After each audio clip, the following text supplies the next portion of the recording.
I still remember what made me want to be a filmmaker is I was in the theaters when Inception came out, and the sound and like that whole experience in theaters, bro.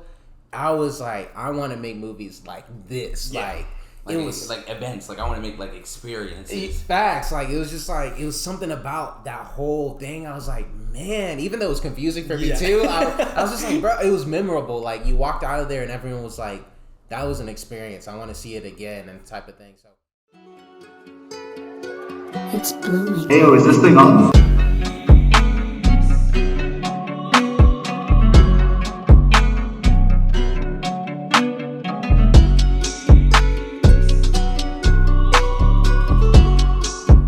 Hey guys, welcome to another episode of Are We Recording? Here for episode 4 of season 2 with the young Rottweiler, Ethan Hamilton. You gotta give all my other nicknames too. You always forget them every episode. I know, I don't want to do that. And I watch it back and I'm like, I don't think I'm getting the respect I deserve.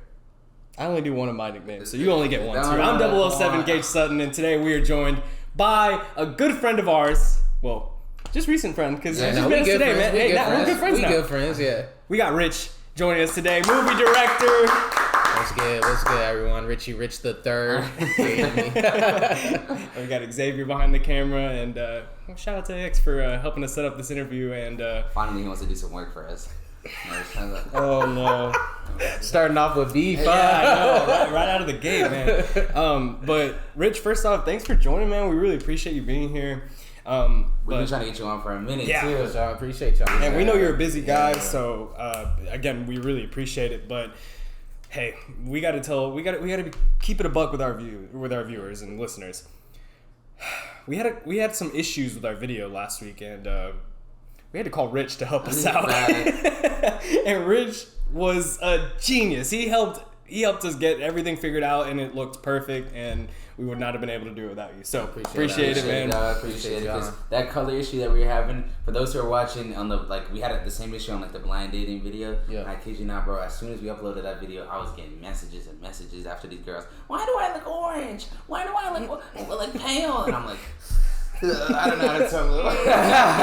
They're like, why do you think you look like that? I'm like, I'm being so for real. It's not my fault. We did our best. I keep telling them, I said, you gotta be happy the way you looked at the video. It could have looked a lot worse if I just left it as it was, bro. Dang. But it's all learning experience, though. I'm glad y'all got it fixed, though. Bad. Yeah. I mean, I think it's just because me and Ethan, we've been working with Premiere for a little while, but not to the extent that you do. I mean, you've made a whole movie and out on all the platforms too. Would you want to plug right now? Yeah, flex for our viewers. Yeah, go for it, man. A new movie, sci-fi thriller called Evinced that's out. Y'all can check it out on Amazon Prime, Vudu, YouTube, iTunes, and Apple TV. So check it out.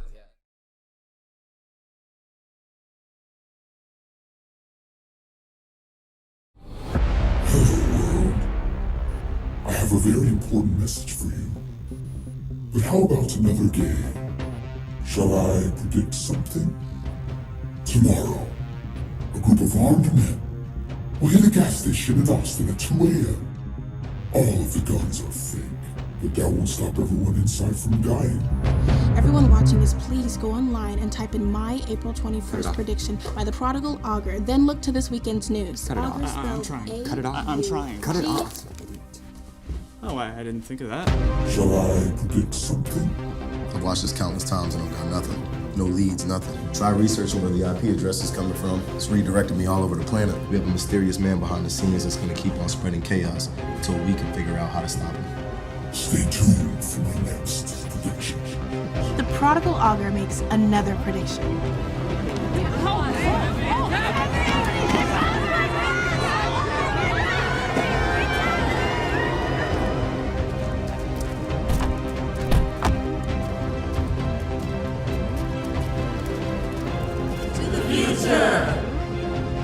I am sovereign. Obey me now.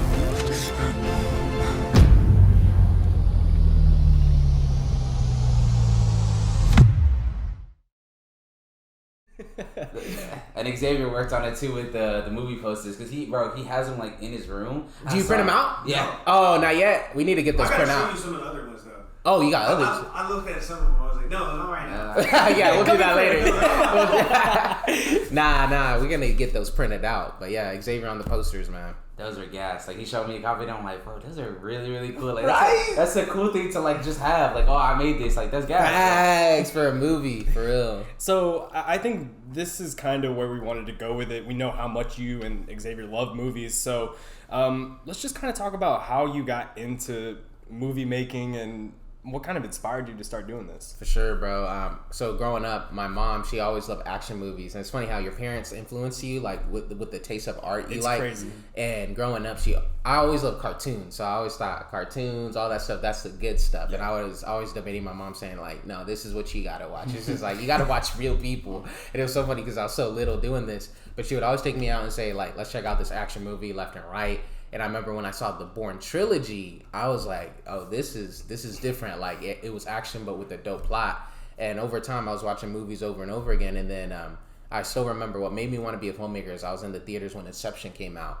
And the sound and, like, that whole experience in theaters, bro, I was like, I want to make movies like this. Yeah. Like, it was like events. Like, I want to make like experiences. Facts. Like, it was just like, it was something about that whole thing. I was like, man, even though it was confusing for me too, I was just like, bro, it was memorable. Like, you walked out of there and everyone was like, that was an experience. I want to see it again and type of thing. So from there, I didn't actually start like making films until like 2017, but I always had that itch that was planted ever since Inception. Yeah. I think that's a dope movie to just start with. Like, oh, this is the one. Yeah. For real. So, I mean, I feel like you do have that like director style of Christopher Nolan that really drew you to it. So is Christopher Nolan one of your favorite directors? Yeah, that's my number one like inspiration. And a lot of people will say that they could see the inspired by Christopher Nolan, but they still feel like it's me. Yeah, it's not a full like copy or whatever. But yeah, man, big inspiration. Like when I was even making Evinced, I was like, in a weird way, I was like, man, I wanted to feel like a Nolan film, but it's my film too, though. So yeah, I hear that. I hear that because I feel like with me and Gage, when we make our videos, like not to like the grand like event that you are with your movies, but we'll get ideas from videos like certain YouTubers, and we're like, oh, that's a gas video. Like, I want to do that video. Yeah, let's make it. Yeah, exactly. Because you know the saying, like the good borrow, the great steal. Facts. Like that's what you have to do. You know what I mean? And eventually, like, we'll all come in our own like way. You know what I mean? Like eventually, it's gonna stop being like inspired by. Bro. But anyways.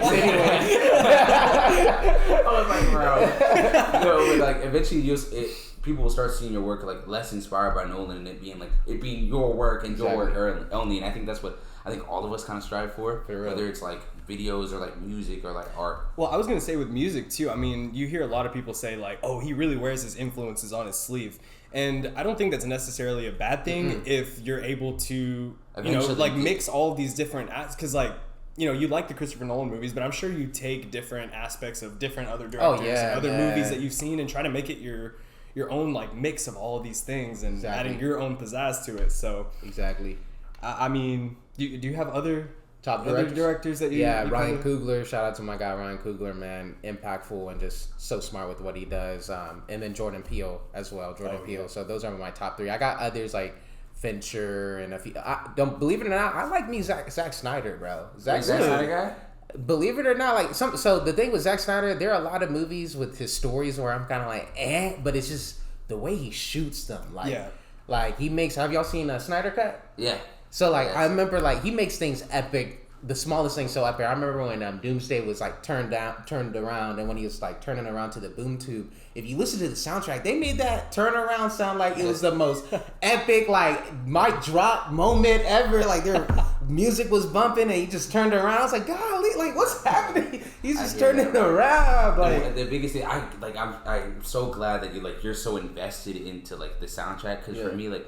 I love movies, like probably not to the extent of I'm passionate about as you and X are, but like even still, like the biggest thing for a movie, if it's hit or miss for me, is the soundtrack. Facts. Like, and it doesn't even have to be like a Guardians of the Galaxy like playlist. Like if it doesn't hit, I'm being so fair, I won't watch the movie. It's so like I won't watch it, bro. Like there's some movies, it's crazy. Like soundtrack alone can make you feel the impact of a movie more. Like I think that's why, like Nolan, like he loves Hans Zimmer. Like I love my composer. Like. It's because when you got someone behind that, like you make a fire edit and you just hand it off to a dope musician, they will turn that edit to like something hard, and you're just sitting there like, a scene that was already exciting has amped up now. Yeah, because I feel like that's a lane I see more and more artists like going into is the soundtrack or like the composing for movies, because it offers something different than just the music, like the visual aspect. Because if you think about it, like let's say I'm like a rapper, right? Yeah, I have my album, but the only visual aspect I might have with it is like a music video, and I don't do a music video for every song, or like the album artwork. Like I don't have anything else, but like if I'm doing a soundtrack or a composition for a movie, I have the whole movie.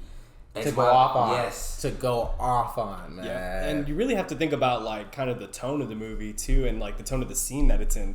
Because I know we were talking a little bit about how it doesn't have to be a playlist necessarily, and it might feel like it to some people, but I love the Into the Spider-Verse soundtrack. And I think the use of some of the songs during the moments in that movie just really helped the emotional hit of like, okay, this is really good, and this is really special. This is something like I love that movie. No, it's great. It's great.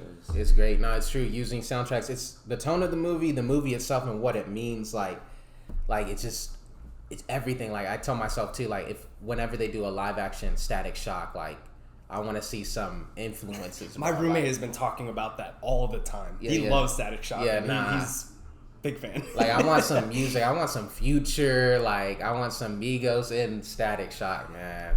So well, I guess I felt that way like when the Black Panther soundtrack came out. Yeah, because the whole thing was like all right, like so TD's gonna do it. Like let's see what they do. Like because a lot of times artists they'll give you like one or two songs where you can see they tried and the rest are throwaways. Like this was probably one of like the first times I've ever seen like a rapper like take something like serious. like this. And it makes me wonder like what if like rappers like what if you had to pick like any movie and any rapper to go together to make the soundtrack, what would it be? Oh, that's a good move. That is my really good question. I know. I murdered that segue. That was very. Let me see here. Because I be thinking sometimes. Let me see here. What movie? What superhero I like? Low key, man. Like for some reason, I don't know what it is. I want to see Future and Static Shock. And Future, he's not like a lyricist or anything. I just think the production, Metro Boomin on that production, like I just think that would be bumping, man. I want to see just a throwaway. I want to see Metro and 21. I was just about to say. Halloween. Yes, I was just about to say. All the beat. Have you heard Savage Mode 2? Yeah. Some of the beats on there are so menacing. They sound like a horror movie. Right. And then Savage just slides in and he sounds like he's gonna kill you. Yeah. Nah, you're right. That's a good pair up. Another one. You got another one? Griselda, like Benny the Butcher, West Side Gun, and Comedy Machine. They do a Goodfellas. Yeah, that would be gas. I see that, bro. I see that, bro. So gas. I see that, bro. Oh, we have a suggestion from. He's showing out today. Yeah, I know. He don't be talking during the episode. Earth Gang and Jordan Peele. Hey, I really like that actually. I love Earth Gang. JID on Jordan Peele. I think JID Dreamville would be perfect for a Jordan Peele movie. Dreamville, I'm not mad at that. I can just see them. I think Earth Gang fixed it because have you heard Jordan Peele's the movie? Yeah, that's the thing though. Like I don't know if it with Jordan Peele. Have you heard the Ghetto Gods? Yeah, the new Ghetto Gods album by Earth Gang. I think they've kind of got like such a mixed bag of sounds that they could find something that fits with. Because I think it's like a relationship between the movie maker and the musician. They have to know like Peele did that remix with Us. I can see it actually. I think I can see it. If he does his own remixes to him, I like it. X. Yeah. That's a good suggestion. Let me ask y'all about Quentin Tarantino. Yeah.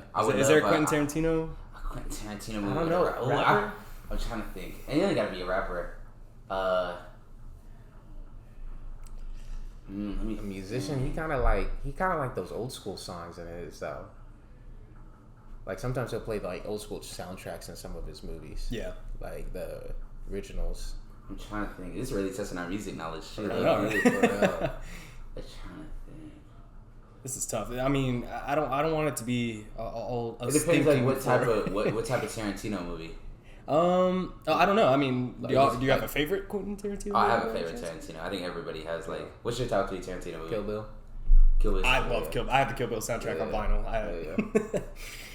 What about what if Outkast did a Tarantino movie? Who? Outkast? I don't know. I feel like the Griselda thing could also work for a Quentin Tarantino movie. Maybe. But I could see. What if? What's his name? What if? Oh my god! I just had it. I just made me so upset. I had an idea for a Nolan movie. Who could do it? Oh my gosh! I feel like low-key. I feel like J. Cole could do a Nolan movie, bro. I don't know. I feel like J. Cole could do anything, but that's just me. I feel like he could do a Nolan movie, depending on the movie itself. I really think Kanye would murder a Nolan movie. That I could see that too. I really think like who was wasn't Travis Scott? He did for Tenet. Travis Scott did Tenet, right? He did one song though. It wasn't like a soundtrack. Yeah, he did one song though. But that fit in the trailer. Yeah. When that happened, I was like, oh. Because Kanye did songs for the Bourne movies. Not Bourne, but Mission Impossible. Word. Kanye? No, he has a song with Twista on. It's called Impossible. It's on Mission. I think the third one. Yeah. That song is gas. Yeah. So what do y'all think of like songs, I guess not songs that are like part of the soundtrack, but songs that are associated with the movie and like come out as like part of the promotional release? So I think a lot of people think about the James Bond songs that come out. Those are iconic. Yeah. Those are always iconic. You guys have a favorite one? Skyfall, yeah. Skyfall? I thought the one with Billie Eilish was pretty good recently. I didn't mind it. I didn't mind it either. I mean, I don't think it was... Something about Adele, though. Yeah. Adele is the James Bond movie. It was like you hear it and you're like you're sitting in the theaters, you're like, yeah. I don't know why this makes sense. You just sit there and it just feels natural, bro. Is there one that y'all didn't like? No, not really. Or, I mean, it doesn't have to be the James Bond movies, but I guess, are there any cases of songs that don't fit? Didn't really fit with the movie that you were watching, or I guess didn't really fit the vibe? I don't know if it's necessarily songs. There's been movies where it's like, what movie was it? I think it was X-Men Apocalypse, where that soundtrack was so fire, but for some reason, like it just didn't hit. The movie, the movie itself. That's one of my favorite things is going back like just listening to movie soundtracks. Because a lot of the songs they don't play in the movie, they just have on the soundtrack. True. And I go back and I'm like, oh, this song is gas. Yeah, bro, you get so hyped. Like, well, why was this in the movie? And you're thinking about all these different scenes. He's like, why was the movie like that? Like, I feel a little bit like that with Black Panther because they didn't use a lot of the songs. Yeah, true. They had their own score with it, but like they reused a couple. They used that Killmonger beat a lot. Mm-hmm. Yeah, a lot. Like I remember when he went to the bathroom or something like that. I don't know why I remember him going to the bathroom. But I just remember the song. Of course, you remember Michael B. Jordan going to the bathroom. Yeah, the thing is, I don't even fuck with Michael B. Jordan like that. Like Axe X, like he's like everybody got a list of like actors that you're like your hater list. Like I can't stand. Word, you get? Michael Bruh, that's my guy, bro. I thought he was fucking awesome. I mean, in Creed, I love Creed. Yeah, those movies are so good, and Creed, I thought he was really good as Killmonger. You don't talk at all, Darren, but don't get me started. You have to give me a moment. I can't do. You see what I have to put up with, man? It's just like negativity from this guy all the time. Right? When Travis say, I'm a realist. I'm a realist. Oh, that's some shit, bro. But, I mean, I think we could kind of move on to some TV shows and anime too, because I feel like that's kind of where we had to continue with the conversation. Don't get me started. I guess kind of indulge us. Let us know what kind of animes and TV shows are you tuned into right now? Jeez. So I don't really. It's weird because I was talking to one of my boys, my composer. He loves anime too, and I was just talking to him. I was like, man, I got all my friends that will tell me about these live TV shows and stuff like that. Don't get me wrong, like I know some of them are hard, but they just don't hit like a good anime. Right. To me. Thank you. Like they just don't. I be fighting with my friends, because they love Power. And I'm like, Power is one of the worst franchise I've ever seen in my life. It's so Power is so awful, dog. It's so bad. And they be arguing like, nah, Ethan. Like you watch a cartoon, you watch your children's shows, and now we're watching. I'm like, bro, you don't understand. These shows is awful. Like the bar is just so low. I think for just normal like television, like primetime television, like. It makes me so like. It's something about the animes because you got good plots and good characters and like weird like. Worst comes to worst, fan service. I can sit through like. Nah, I can't. Fan service, I can't really do that now. Sicko. I can't do that fan service. So for me, like. I'm not as big an anime fan as I feel like anyone else in this room. Has he watched it? He watched anime, but he's like he's a serial rewatcher, and I can't stand him. You gotta try some new ones. I know. Him and our other friend Jairus, like I always try to get him to watch it. They watch like the same 6 over and over. It's tough, man. Because the thing is, like the first anime I ever watched was Full Metal Alchemist Brotherhood. and that is my favorite anime of all time. Top 5, bro. Hey, I got the Ouroboros tattooed on my chest. Yeah. Like top 5 all time. One of my favorite animes. Yeah. Then from there, like I just kind of picked up a couple like of the more mainstream ones. Like that was a high bar, first one. Yeah. So it's been kind of hard to find something that matches up to it, but I found a lot that I've loved in the meantime. Like Cowboy Bebop is fucking amazing. Hunter is something that I just finished recently. I like that one too. Yeah. And then My Hero is cool, but it doesn't have the same kind of I don't know. It's missing something for you. Yeah, it's missing. It's missing that just like that deep kind of thought-provoking. Just I don't know. Really? There's so many scenes. You feel like that with My Hero? With My Hero? Yeah. Not at all. I feel like Full Metal Alchemist like has a lot of moments where you have to like think it's about like it, philosophy bro. and like thinking about like damn, like you really do have to lose something to gain something. When they figured out about the stone, when they figured out what it took to make a stone, I was like, man, that changes everything. Mm-hmm. But now I feel that. But now the thing is about animes, man, the moments, like they build up to a moment, and when that moment hits, it's like I've had when I was watching Avengers Endgame, like when Captain America grabbed the hammer. The hammer, yeah. Anime have those type of moments all the time, right? All the time, bro. Like every anime has one. They have those moments, like, and don't get me wrong, I love the build up, but like think about it. In Avengers, that was the only one moment we saw where it's like, dang, everyone's freaking out. But in anime, like every season, they're having like 2 or 3 of those where you're just sitting there like, yo, they just geeks about it. So. Like, that kind of is a big reason why like people I talk to don't like animes because of the extended like fight scenes and stuff like that. But how can you I guess get someone to get past that? Extended fight scenes, like so like in Dragon Ball Z, there's like 3 episodes of them yelling and powering. So they're probably like. So the thing is, there's new age anime now. Like I remember back in the day, like. Same with Naruto too. Like they were dragged. Yeah, Naruto the filler don't come to the end though. Like it doesn't come to the very. I feel like it's BS. You watch One Piece too. One Piece has no filler. Actually, I want to say Shippuden. No. Regular first Naruto. I can do first Naruto. Shippuden though had a lot of. No, that's what I'm saying. Shippuden had filler. The end of Shippuden had filler. Like Shonen Jump didn't have any filler. Like, but there are a lot of old school animes back then that. Just drag things for no reason. And I think it was because like they had money, all this other stuff. Now we're doing the seasonal. You're seeing a lot of animes do season on, season off, where it's just instead of them doing fillers, they have more time and they're getting right into the plot. So I would tell people like, don't worry about like Dragon Ball Z or all the other ones. Start with something new like a Brotherhood, maybe. Yeah, something that's like actually focused on the character's development, not much filler and all that stuff because. That stuff is like because it's not just like just the filler. The reason why I think a lot of it has to do with the filler is that and back then when like One Piece and Bleach and Naruto and all was coming, it was weekly jump. Like they had no breaks. They had no breaks, and the fact the industry was just like starting. It was just even though like anime purists would say, oh, like the 60s and 70s it was there. It's like it was there.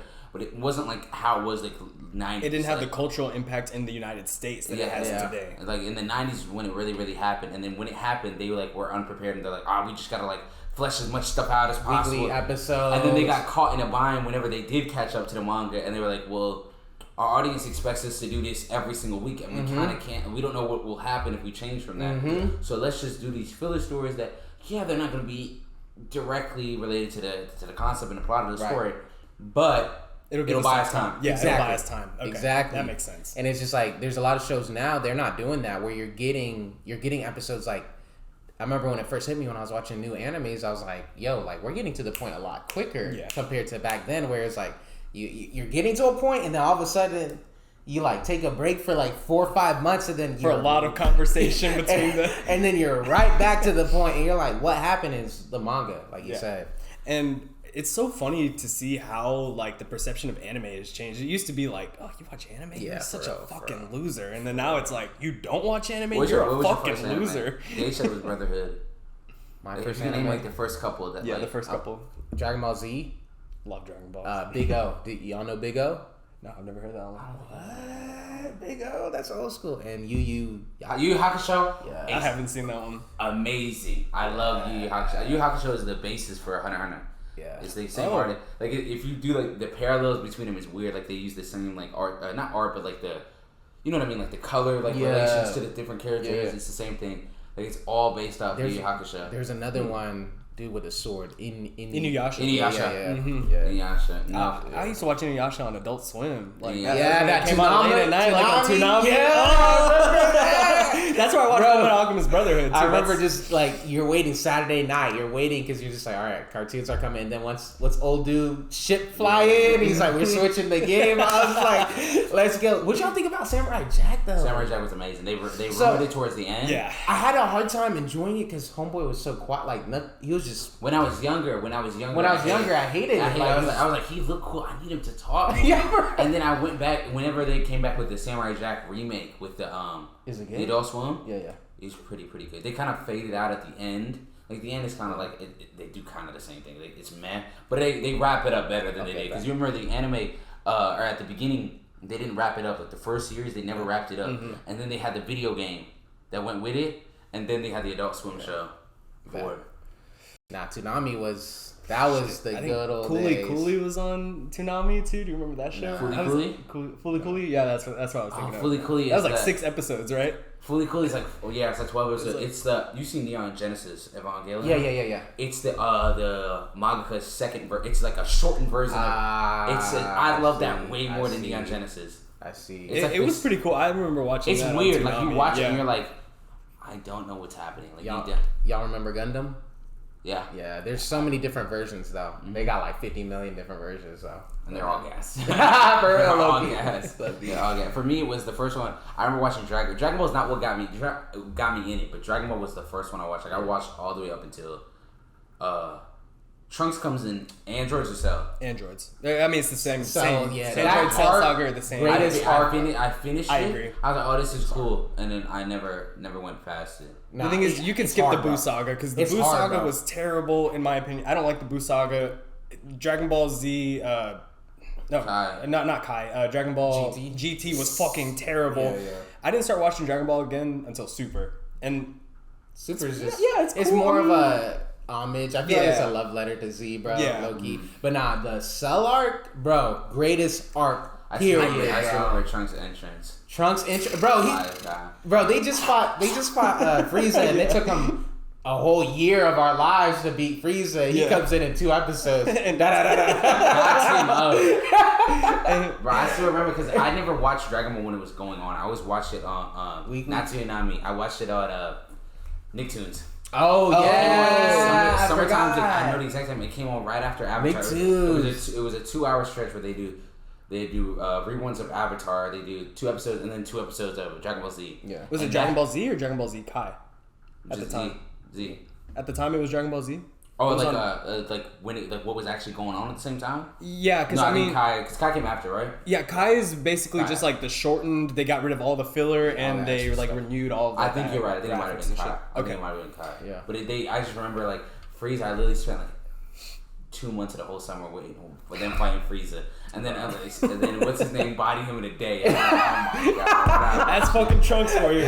But hey, bodied him in a day. I will never forgive the Dragon Ball writers for ruining Gohan's character. He was gonna be so cold. That's what I'm saying. He was gonna be so cold. He should have been the strongest character. Like he was supposed to be. He was supposed to be the strongest character in the entire universe after the whole Cell thing. He stopped training, bro. Oh, I want to be a superhero. Bro, remember Vegeta was so mad at him when he was like when the Buu Saga was happening. Vegeta was like, you suck. He was just like, you stopped training, and he was like, essentially, he was saying like, I'm stronger than you at Super Saiyan 2 at Super Saiyan 1. Like, your Super Saiyan 2 is not better than my Super Saiyan 1 right now. Like, what happened to you? And I'm like, bro, like, I'm not too familiar with Dragon Ball now, but they're trying to revive Gohan like with the new movie. Super. Yeah, they're trying to because I don't think so. Piccolo dies, right? Spoiler. I didn't know. Piccolo doesn't die. All right. As far as I've gotten, I don't think Piccolo's died. They have an arc for Gohan to get back into fighting, but it doesn't look like he's gonna be catching up to Goku or Vegeta anytime soon because they're in Super Saiyan gods and what I like about Goku and Vegeta, they don't need like even in peacetime they still training with each other. They say didn't Vegeta? I think Vegeta died in the last like 2-3 chapters. No, Vegeta. Bro, they've got more plot armor than anybody in the whole fucking anime. Like, talking about in the manga. Yeah. Moro. Oh, the Moro. Yes, I think you know about Moro. You don't know. I don't know about him. All I know is like I saw it on Twitter. Oh no! I know about it. I didn't make this one. I just know because I saw it on Twitter. I remember I saw something about Moro. Vegeta dies? No, Moro's different, bro. He different, bro. No. Sorry, bro. Hey, it was like some sacrifice shit. Like if I remember, like let's not. Yeah, and now I'm gonna spoil it for you. Now like that's all right. I'm just gonna spoil One Piece for you. Don't do that. I'll fucking murder you. Yesterday we were watching a basketball game, and my buddy Jason, the one that always watches Power and shit like that, he was like, I'm tired of talking about these damn cartoons. I'm like, bro. It's not cartoons. It's not cartoons, bro. I was like, bro, like, I'm not even gonna ignore it. Bro, when people say cartoons, I'm like, no. I kept telling him, I was like, I'm not gonna like even give you the time of day, you peon. And I was like, I'm not gonna talk to you. He's like, all right, cool, watch this. And I'm quiet, and I'm like, what is he about to do? And then he's like, what anime are y'all watching? And our buddy Travis, he watching One Piece too. I was like, oh, we're talking about One Piece. He's like, cool. What's the newest chapter? Oh, Travis like, 1047. He's like, cool. So Ethan, on this chapter of 1047, and he's about to start reading off the spoilers. But I'm like, and I start, and I like run out the room into the bathroom. Like, bro, like you're a dickhead. Like, stop doing that, bro. That's disrespectful, man. All right, so I think another cool thing that we could talk about, because you mentioned the Zack Snyder cut earlier, and we talked a little bit about Avengers Endgame. Yeah. DC has been stepping their game up in terms of their cinematic universe. Talking about long ass time. It's been a long time coming because they put out some shitty movies. It's been a wow. But anyways, continue. But me and X are always talking about like what kind of superheroes we would want to play or what kind of superhero movies we would want to direct or like be a part of. So I'm gonna give you 2 superheroes. Yeah. One from Marvel and one from DC, and you tell me which one you would rather direct a movie for, act as, or one of those things. It's funny because I already mentioned him multiple times. Sorry. I already checked off. From Marvel, though. All right, you ready? I'm going to give you 2. Okay. And we'll just kind of go down the line. You give me who you pick. Sure. We'll start with easy one, Iron Man and Batman. Batman. Yeah? Yeah. Ethan? I want Batman. I want an Iron Man movie. Iron Man. Like Batman's my favorite, but I think now it's like it's starting to become oversaturated. That's true. And I'm like, why not like? That's true. Another Iron Man. Because me and X was arguing about it the other day. Like, I truly believe, in my heart of hearts, Johnny Depp in his prime would be a better Iron Man than Robert Downey. No. Wait, hold on. Hey, no. Listen. Hear him out. You on defense. Hear him out, though. Hear him out. Johnny Depp. Johnny Depp can do Iron Man. Johnny Depp has range, bro. Robert Downey Jr. can't do Jack Sparrow. Exactly. Okay. That's fair. I won't. He can't do that. Nah, Johnny Depp got range, bro. I can see it. Johnny Depp did Edward Scissorhands. I can see it. No, so RDJ, don't get me wrong. He's a classic. He's classic. You call it X a typecast, right? Like he's perfect for that type of like sarcasm, like because if you watch RDJ movies from Sherlock Holmes, when I was watching Sherlock Holmes, I was like, that's Iron Man. Charismatic, like big movements, all this other stuff. But Johnny Depp, he can do that too. Yeah, bro, he can do that too. All right, he can do that too. All right, so let's do another one. Let's do Superman and Spider-Man. Spider-Man, he's fun. I feel like Superman is such a hard like superhero to make a movie for since his only weakness is kryptonite. Yeah, kryptonite. Like if you don't have that, like there's no. So check this out. If it was an evil Superman movie, I would do that. Like Injustice Superman. That'd be cool. That would be really cool. Why haven't they? Or like Red Sun. Yeah, I mean, they got to get to that point though. Like, I feel like DC was trying to build to that, but they messed everything. Fuck it, we'll start from scratch. I think that the biggest advantage that DC has over Marvel is they don't have to do. I was about to say villains. Villains, yeah, but they don't have to do.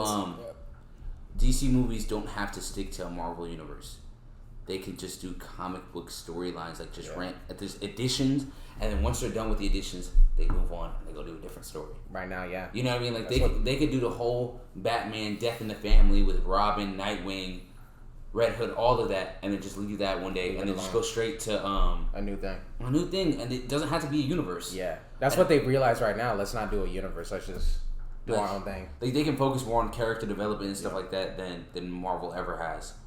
Because I think Marvel's trying to do it with the MCU shows, and I think the big issue with that is that it lacks like real tension, it lacks real like, I wouldn't say necessarily depth, because they do tackle like certain topics like grief, like in WandaVision and stuff like that, but like it's less about the character and it's more about like the overarching big picture. And it's tough because after like Endgame, I was just like, I'm curious, because that, like, I'm not gonna lie, like I was telling my homie the other day, like from Iron Man to Endgame, all those DVDs, everything, that universe, man, that's like we watched history. We literally witnessed history.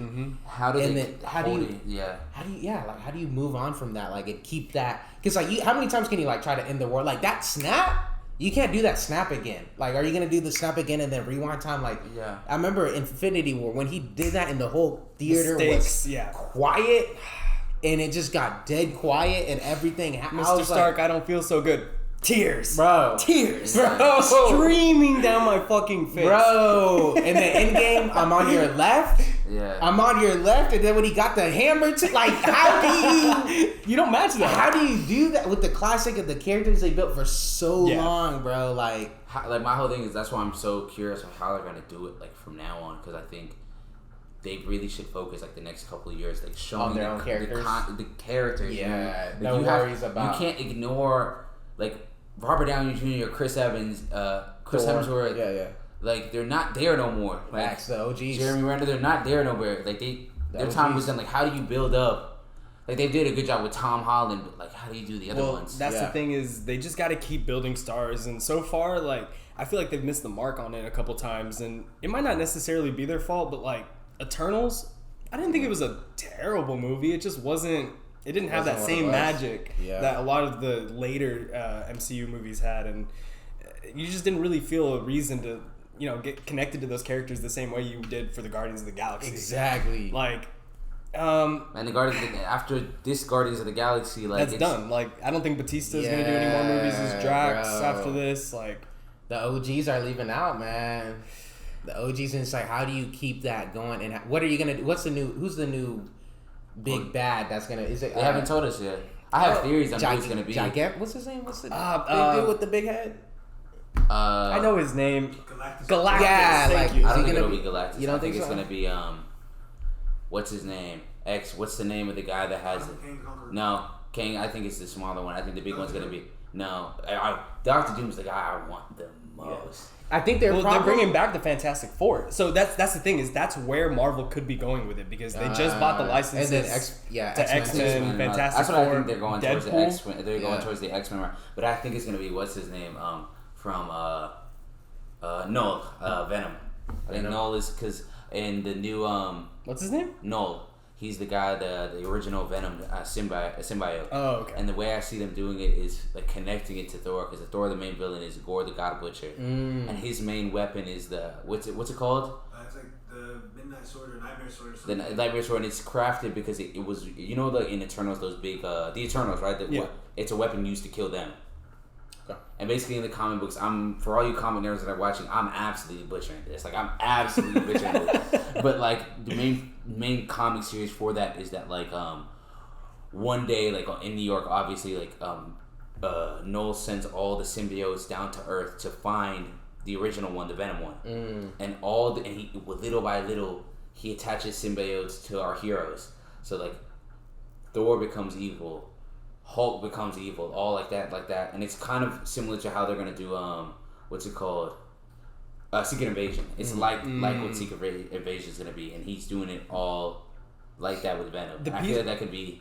I feel like the pieces are falling together. Like, you might be right. I think this is like the overarching, like, storyline that they're building to, and right now it feels a little empty because we don't have all the puzzle pieces yet. Maybe once, like, Multiverse of Madness comes out and the new Thor movie, Love and Thunder, come out, we might have a bigger idea of, like, this is where they're going. I think what makes it hard, like, that's why I love DC so much, is like, if DC was successful, their villain gallery is so deep. I just started watching Young Justice. Bro, like they could have had a Infinity War moment, and I wouldn't be worried about what happens after because they got Vandal Savage, Darkseid, Joker, Injustice, Evil Superman. Like they got all these different worlds where after one you're like, all right, bet what happens after this? Yeah. Like what's going on here? You know, they got plots where what was it, the Batman movie where he had plans to wipe out his own team in case anyone got evil. It was like the Justice League contingency plan. That was fire, bro. I was like, dang, like some small stuff like that. Like DC, if they got their stuff together, they got like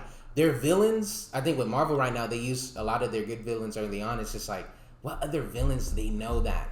That's heavy hitters. That's man. what I'm saying. I really think, I think Doom's the best villain and it clears it. Like Doctor Doom, Doctor Doom cold. Like he's just so clean. Like he's literally Black Panther and Iron Man like on steroids. Yeah. Like I feel like he would be so cool. I do like King to Conquer only because like I'm a big fan of Jonathan Majors. Jonathan Majors is awesome. A Dallas nigga. So yeah. Crazy, bro. Where are you from, by the way? So raised in Round Rock. I was born in Florida, raised in Round Rock, Texas, right up north of Austin. Okay, yeah. Nice. For sure. We got Dallas, and I'm from San Antonio. If you can't tell. Hey, word. That's what's up, bro. So we were talking some hoops with you too. So like, who do you root for? So Spurs. I respect the Spurs a lot, mainly because like the reason why I like the Spurs, bro, is their roster ain't that deep, but they still competing with like it's team basketball. Yeah. Like I respect that, bro. Like I'm just like, dang, like what they did to the Heat when they beat the Heat. They're over here like, you know, can't walk fully over here, but they're and LeBron's over here jumping all over them, but they still found a way to beat. I mean, I think it all goes back to Greg Popovich, man. Yeah, just a great coaching, what he can do. But I see why people don't like to watch the Spurs. They're not excited. They're not excited. Okay, I like watching them in playoffs. When they're beating other exciting teams. Yeah. I'm like, man, I like this. But during the season, it's... Yeah, exactly. Yeah. And he's a Mavericks fan. I'm a Lakers fan. You guys never want to believe he's a Mavericks. You're not a Lakers fan. I am a Lakers fan. I don't have a single Mavericks jersey, but I'm the Mavericks guy. I got 3 Lakers jerseys. Like, I got fake championship rings, but I'm like, I can't stand that, man. It's alright, too, because the last episode of the podcast, we had this guy... Shout out Remedy. The episode is going to be linked down below. He is like a big soccer guy, like analyst and stuff like that. And we're talking with him. He's asking like, what type of teams do you guys support? And I was telling him like my 2-team theory. Like you can pick a team as long as they're not like for soccer. It's like they can't be in the same league. Right. They can't be in the same league. And my rule for like American sports, they can't be in the same conference. And they're not in the same conference. They just can't be rivals. Yeah. Like, and that's how I feel like Dallas and the Lakers. Like they're not rivals. Like they're not ever really competing against one another. So I don't get why they be getting so mad at me when I say that. I don't know, because I think there's the idea that we just think you're a Kobe fan, not a Lakers. No, I'm definitely a Kobe fan, but I'm a Lakers fan. But everyone loves Kobe, so I can see where you're coming from. I still think you're a Mavericks fan. Their whole thing is like, oh, you never talk about the Lakers. I said, what is there to talk about with the Lakers? Yeah. I told you at the beginning of the year, they called me a madman. They called me crazy. I told them, I said, look, the Lakers are not, the team is a bunch of it's an old folks home. Yeah, they're not gonna make it through the whole season. My leg. The youngest player that's good is Anthony Davis, and he's street clothes. Like he don't play. Yo, check this out. What do you think they would be at if they kept Ice in My Veins? Oh, D'Lo, B.I. and Ingram. No, because they got rid of D'Lo when they got Lonzo. Because they traded D'Lo. Oh, that's right. They traded him to. But let's say they didn't get Lonzo. Like they traded him to Brooklyn. If they kept D'Lo. But then who did they drafted that year instead of Lonzo? Who would they drafted? Let's just say they had D'Lo, Hart, Ingram still. Because I remember the setup. I thought the setup was good where they were at. I think they were young. I know the Lakers fans are gonna hate me. I really do think we got bailed out by the bubble. Like I really do think we got. It gave Bron a chance to lock in for 1 month. Yeah. Just lock in him and Anthony Davis. Him to get his squad together and just lock in for one. Because going into the bubble, Anthony Davis was hurt. The Lakers were what's he? We're like the 6th seed, the 6th, 5th seed. Like we weren't particularly good in the regular season. You know what I mean? And like even though the bar always was for us was the playoffs. Like how good we were going to do in the playoffs, regardless of the seeding. I really do think the bubble made it lock it down because let's be honest, A lot of those team players didn't think they were gonna play again, though. No, low key. Like LeBron was the only one during the offseason talking about he was getting ready just for the chance, but bro. The argument is that everyone got that break, so I don't think like we should use this against the Lakers to be like, oh well, it's a Mickey Mouse ring. I'm not saying I'm not discounting. I'm talking about like the overall Anthony Davis, LeBron reign as. Like I agree. I'm not talking about the. If there was no bubble, they wouldn't have won the championship. I agree with you. Oh, but I'm the one that was deterring them. Like, what are you talking about? That's what I'm saying. That's what I'm saying. Like, you were saying that like we can't use that the bubble ring, the Mickey Mouse, but then you go and say that like they wouldn't have won it without it. But the thing is, they wouldn't. But everyone dealt with it. It wasn't like they were the only team that benefited from it. I mean, Phoenix ended up winning like 6 games in the play-in, didn't make the playoffs, but they were a team. For next year. It jump-started their true. championship hopes. True. So like, it's just a matter of they got lucky at the right time. Because if you look at the whole LeBron and AD era, right? No, just the LeBron era. The first season with B.I., Lonzo, and Kuzma, they didn't make the playoffs. Yeah. They all got hurt and they didn't play good. Yeah. They didn't make the playoffs. The year after that, the bubble year, we won the chip. Last year, we hurt. We didn't play good against Phoenix. Yeah. I didn't think we was going to beat Phoenix if Anthony Davis was healthy. We weren't going to beat Phoenix. The year after this year, we didn't make the playoffs because we weren't healthy. Like the era isn't like the ring bailed them out for what if they didn't get that ring right. If we just say it's a Western Conference appearance, we would have said LeBron failed when he went to LA miserably. I agree. And I don't think we're gonna count. I don't think the Lakers should count this like era as a failure because we got blessed with LeBron James. Like one of the two, and they got a ring. We got a ring. Like it's hard to get a ring. Period. Like let's be real. Yeah, and we got it. But I think if like going towards the future, because I don't know, like what if? Because I don't know if Bi plays this way with next to LeBron and Kuzma. He might not. I think Lonzo does. Does Lonzo handle the pressure better? Like with his shooting, does Lonzo ever fix his shooting in LA? I don't know. Hey, speaking of the Ball brothers, though, my boy LaMelo cold, bro. LaMelo cold. I'm not gonna lie. I thought he wasn't gonna be cold like that. I always knew he was gonna be the. Once I had such high hopes for Lonzo. He's what Lonzo was supposed to be, bro. He is cold, bro. It's kind of even with his college experience being messed up with trying to go BBB and then overseas. Like I thought that was gonna really mess him up, man. Because other people would have, but he came in. But I think a lot of that has to do with like his drive. He came out.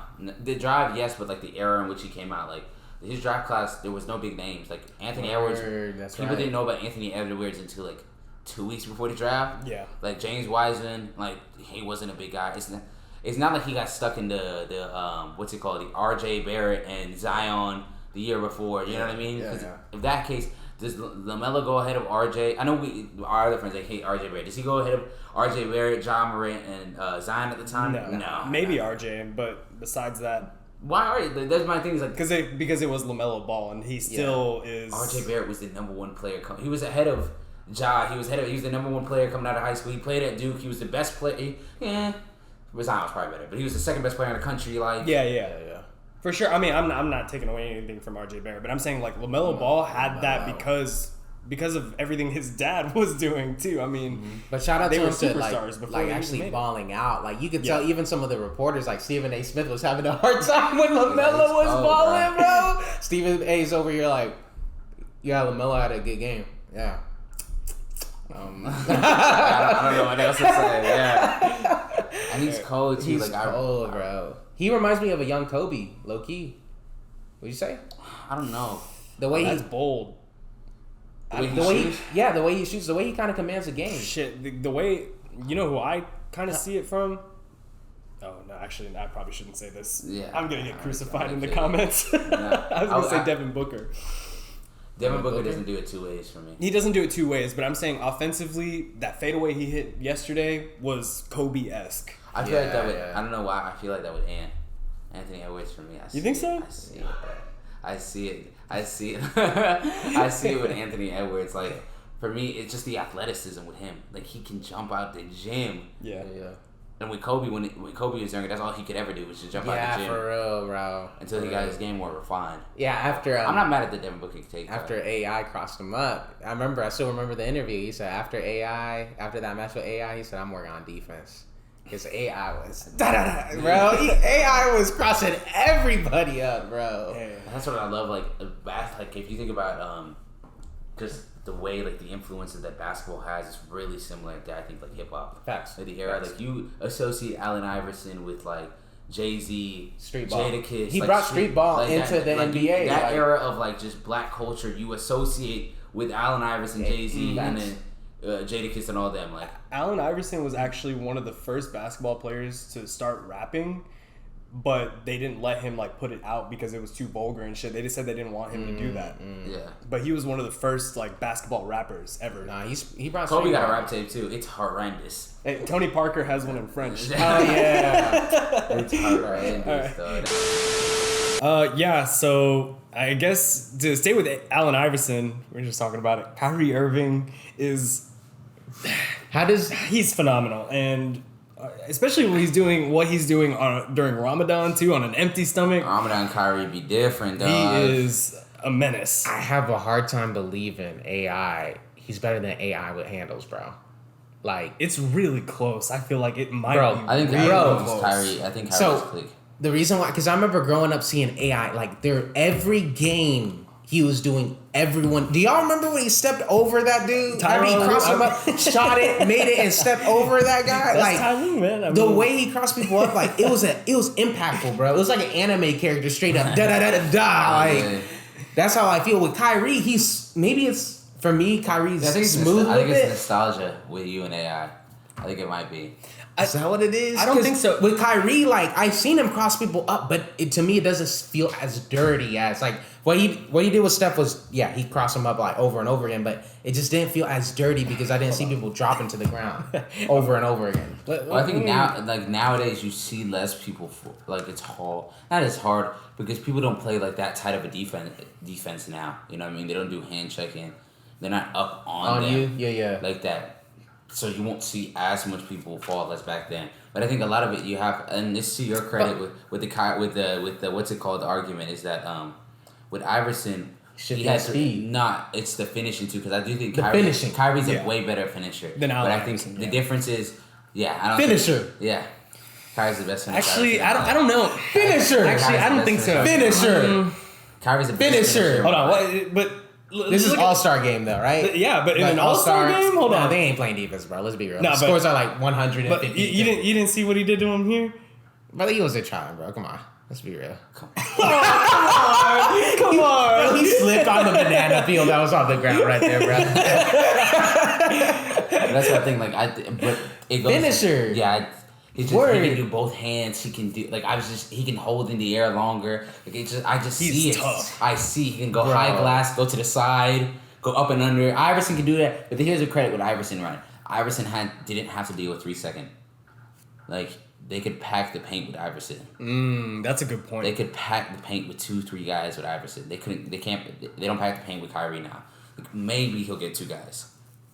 Maybe most of the time it's help. Like he'll beat the first guy and he got to beat the help defense to the rim. Bro, pull up a AI. Like I don't know if y'all been watching his highlights, bro. Pull up an AI crossover real quick, bro. We've been and tell me this mug ain't impactful. Hey, stop it. Hey, and we'll put some highlights on the screen too. You guys decide in Spotify and in the comments. Let us know if you guys think Allen Iverson or Kyrie Irving is the better ball handler. But as of right now, I gotta say, I think. Look, can Kyrie do that to Kobe? Can you do that to Kobe? My thing is, I'm of the mindset everybody can get got. Like anybody can get got. That's fair. I feel like anyone. That's my favorite story is hearing like these, like you hear Kevin Durant and like LeBron, they'll ask him like, oh, what's your like get got moment? And they'll tell you like some random like 12 men on the bench came in for 2 minutes, and they'll tell you Robert Sacre gave me buckets. Messed him up. Like they'll tell you that. Like I can't remember what's it called. Like I love hearing stuff like that. Like CP3 said it up the other day. I gotta remember who exactly he was talking about. No, CP3 called. He said somebody like just like his first like 2-3 games, like somebody just messed him the fuck up, and he's like, oh god, this is what the NBA is gonna be like. See, that's what I'm saying. Is like, who did that? It was Kevin Garnett's Hall of Fame speech where they were like, they mentioned something about Matt Bonner. You remember that? He was like, He was like, someone's got to switch on to Matt Bonner because whoever's guarding him is doing a shitty job right now. He was getting cooked, and Matt Bonner is like, nice guy, by the way. But it's names that you wouldn't expect. Yeah, you know what I mean? I think Braun said his, and he was like, "Oh yeah, Tracy McGrady just fucked me up." Oh, but McGrady was cold. Hey, like, that's my favorite thing. Just hearing them say stuff like that. They be saying random guys like, what's his name from the Lakers that was the backup for Derek Fisher. It was the white guy with a bald head. I don't even remember his name. Ah, damn it! I can see his face right now. Like he was is it Fisher? No, it's not Fisher. He was balling. Bro, he fucked him up. What's his name, bro?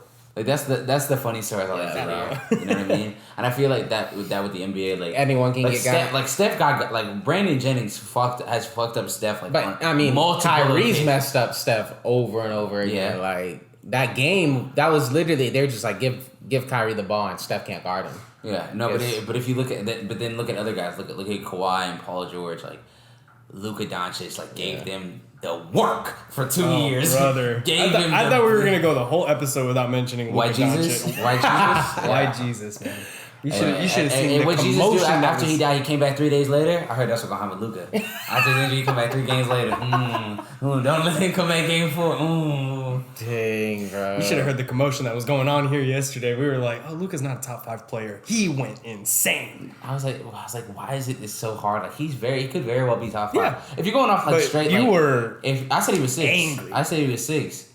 Because y'all were acting like it's blasphemy that he hasn't been playing better than Steph the last 2 years. He's been playing better than Steph. Yeah, nah, Steph been kind of downhill. Yeah. No lie. You're acting like he hasn't been playing better than Braun. Like last year, you can make. I think Braun plays. See, that's the one where I'm like. I think LeBron LeBron one you're getting like too focused on like. It's LeBron. Yeah. Like, it's LeBron. Like if you like, LeBron got bounced in. What was it? How many games? 6 last year or 5? Yeah, it was 6 to Phoenix. 6, I think. Yeah. That's what I'm saying. Maybe like, 5. Dallas went 7 with the Clippers. You know what I mean? Like. Y'all think Luka averaged 35, 10, and 9. Like still lost. White Jesus, man. That's what and then this year, Braun didn't go. Y'all think Golden State will ever come back? I think this is their best year. Yeah, this is their best year. I could see them being good. Will they be back to like what they was? I mean, they might be in. They're a threat to make the Western Conference Finals this year, and honestly, make it to the actual finals too. The way Jordan Poole's been playing, they might have another death ball lineup that might be dangerous for. I don't know if it's going to go another like 10 years or anything. I could see them like their championship window closing within the next 2 or 3 years. I think it closes this year because I think they're too attached to Draymond and Clay. Like the way Poole is playing, not saying Poole is better than Clay. He's not better than Clay. But you could very well trade Clay and get more depth. You never know. They might run. But Clay's cold though. He's still. I love Clay. Clay is cold, but Clay is also coming off 2 ACLs, Achilles injuries, and what is he? 32. Yeah. 33. Draymond is 30, 31, 32. Yeah. He's at the end of his max contract. Clay's on his max contract and he hasn't played any of it. True. Like why would you not? And Poole's probably gonna be cheaper than him, so why wouldn't you pay Poole the $25 million, right? Let Clay walk. And then trade Clay, and then it's gonna suck because he's one of your founding members of your. Or maybe you keep him around cheap. How much longer does he have on his deal? Maybe like he would take a team-friendly deal to keep competing. He would not. Klay Thompson's not. He gonna get his bag, bro. Because somebody's gonna pay Klay Thompson $30 million. You think so? But you don't think he would just want to stay in Golden State? No.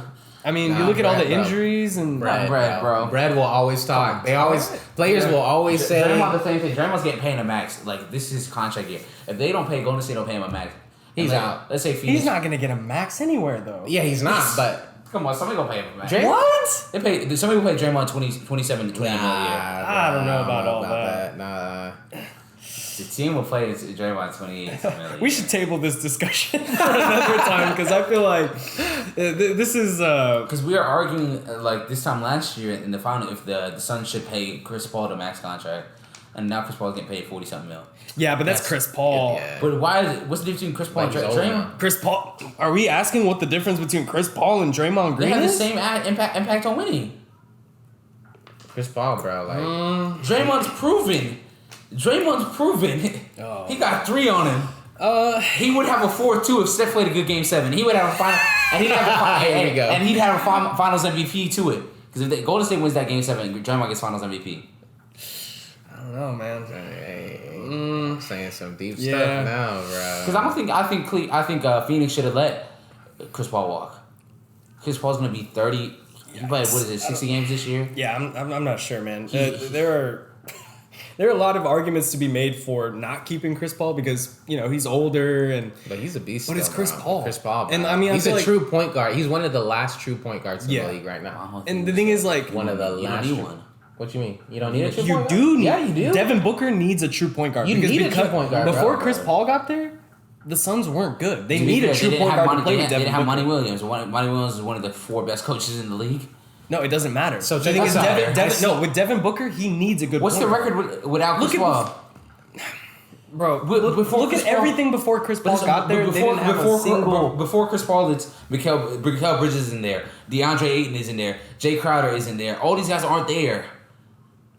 Okay, but I'm saying, when you look at Devin Booker's game and what it's predicated on, he needs a good point guard to be a part.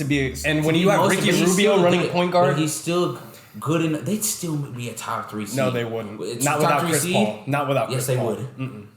We'll search up their record without. We can find it right now. I mean, maybe this year, but if they didn't have Chris Paul last year, they don't make the finals. Chris Paul got hurt, and they still made. I know, but I'm saying, like, who did they play in the second round? They played Phoenix. That's what I'm saying. And like, I feel like Chris Paul. You can't compare Chris Paul and Draymond Green. I feel like that's just you can. All right. Well, maybe we'll keep this one, but. We're getting towards the end of the episode, and we actually want to give Rich some time to. We like to do our last little segment of the show. What is it? What do we call it, Ethan? The thing is, like, I was so totally I was so banking on you having the name. I know. In my head, I was like, please don't ask me. Basically, we gotta remember what the name of it, but we just want you to get something off your chest and tell our viewers. You can spread any agendas that you don't want to be argued. It doesn't have to be an agenda. It could just be a general message, like spread love. Like I think Brock Sturgis did that one for episode 1, but which by the way, in the description. On our last episode with Remedy, we were talking about soccer fans, and he was like, soccer behavior, man, like.